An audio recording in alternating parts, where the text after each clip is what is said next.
আইন পাশ হওয়ার পরে গণভোটের আয়োজনে কাজ করবে নির্বাচন কমিশন, জানিয়েছেন প্রধান নির্বাচন কমিশনার এএএমএম নাসিরউদ্দিন। বিকেলে রাজধানীর গুলশানে এশিয়ান নেটওয়ার্ক ফর ফ্রি ইলেকশনসের উদ্যোগে সেমিনারে একথা বলেন তিনি। মারা গিয়েছে এমন প্রায় ২১ লাখ ভোটারের সন্ধান পাওয়া গেছে বলেও জানান সিইসি। এআর বাদলের রিপোর্ট। আওয়ামী আমলে মৃত মানুষ জাতীয় নির্বাচনে ভোট দিয়েছে, তখন এমন শিরোনাম হয় গণমাধ্যমগুলোতে। বিষয়টি নিয়ে প্রধান নির্বাচন কমিশনার বলেন, বিগত জাতীয় ৩ নির্বাচনে মৃত মানুষ ভোট দিয়েছে। একজনের ভোট একজনে দিয়ে গেছে অতীতে, ৩টে ইলেকশনে তাই হয়েছে।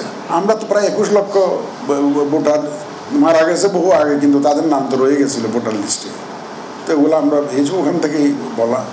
একই দিনে জাতীয় নির্বাচন এবং গণভোট আয়োজন করবে নির্বাচন কমিশন। মন্ত্রিপরিষদ বিভাগ থেকে এমন নির্দেশের চিঠি কমিশন পেয়েছে, তবে এ বিষয়ে আইন পাশ হওয়ার আগে কার্যক্রম গ্রহণ করা হবে না বলে জানান প্রধান নির্বাচন কমিশনার। গণভোটের ব্যাপারে আপনারা যে 4টা প্রশ্ন দেখেছেন, এটা অলরেডি পত্রপত্রিকায় এসছে। এক্স্যাক্টলি ওই 4টা পয়েন্টে হ্যাঁ না বলতে হবে, এটা বুঝতেছি আমি।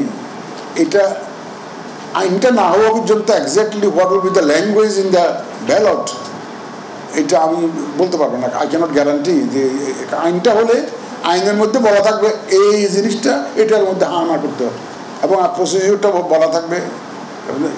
আইনটা না হলে আমার অ্যাকচুয়ালি প্রস্তুতিটা আমরা নেওয়া আমাদের জন্য ডিফিকাল্ট। আমি তো আন্দাজের উপর একটা প্রস্তুতি নিলাম, তারপরে অন্যরকম একটা প্রভিশন আসলো, তাহলে তো একটা সমস্যা। সুষ্ঠু ও নিরপেক্ষ নির্বাচন অনুষ্ঠানের লক্ষ্য সামনে রেখে নির্বাচন কমিশনের কাজ চলমান রয়েছে বলেও জানান এএএম Nasiruddin. The job they have done in the updating process of voter registration, the voter list updating process, they work 24/7. Our government is also committed to deliver free, fair and election, and we are also committed. এর আগে একই সেমিনারে নির্বাচন commissioner Abul Fazal Mohammad Sanaullah বলেন, এবারের নির্বাচনে অংশীদার হতে রেকর্ড সংখ্যক আন্তর্জাতিক পর্যবেক্ষক অংশ নেবে।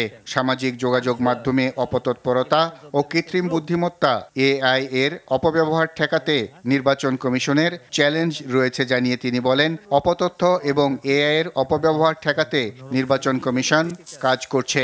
Participatory elections, we had good turnout of international observers. Record সংখ্যক আন্তর্জাতিক পর্যবেক্ষক এই নির্বাচনে অংশ নেবে বলে আশা প্রকাশ করছি। তারা সবাই একটি ঐতিহাসিক নির্বাচনে অংশীদার হতে চায়। Here in Bangladesh, you will often find somebody, AR Badal, RTV, Dhaka.